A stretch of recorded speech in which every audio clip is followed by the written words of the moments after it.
America, Israel, Iran യുദ്ധം ആരംഭിച്ചിട്ട് ഇന്ന് 85-ാമത്തെ ദിവസമാണ്.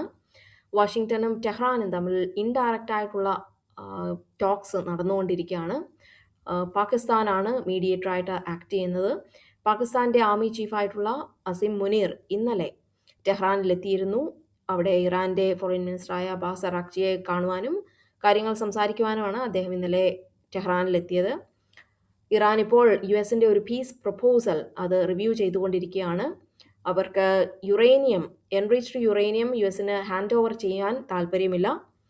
ഇറാന്റെ ഫോറിൻ മിനിസ്ട്രി സ്പോക്സ്മാനായ ഇസ്മയിൽ ബഖായി പറയുന്നത്, ഇത്തരത്തിൽ അസിം മുനീറിന്റെ ഈ ഒരു വിസിറ്റ് കാരണം ആരും അതായത് ഒരു ഡിസിഷൻ എടുത്തു കഴിഞ്ഞു എന്ന്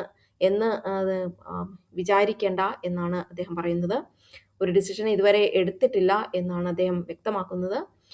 US secretary of state Marco Rubio പറയുന്നത്, അതായത് ഇറാന്റെ പ്രപ്പോസലിലുള്ള ഒരു കാര്യമെന്ന് പറയുന്നത് ഇറാൻ ടോൾ പിരിക്കും, സ്ട്രേറ്റ് ഓഫ് ഹോർമൂസിൽ അവർ ടോൾ പിരിക്കുമെന്നാണ് പറയുന്നത്. എന്നാൽ അത് ഒരിക്കലും നടക്കില്ല എന്നാണ് US സെക്രട്ടറി ഓഫ് സ്റ്റേറ്റ് ആയ മാർക്കോ റൂബിയോ പറയുന്നത്.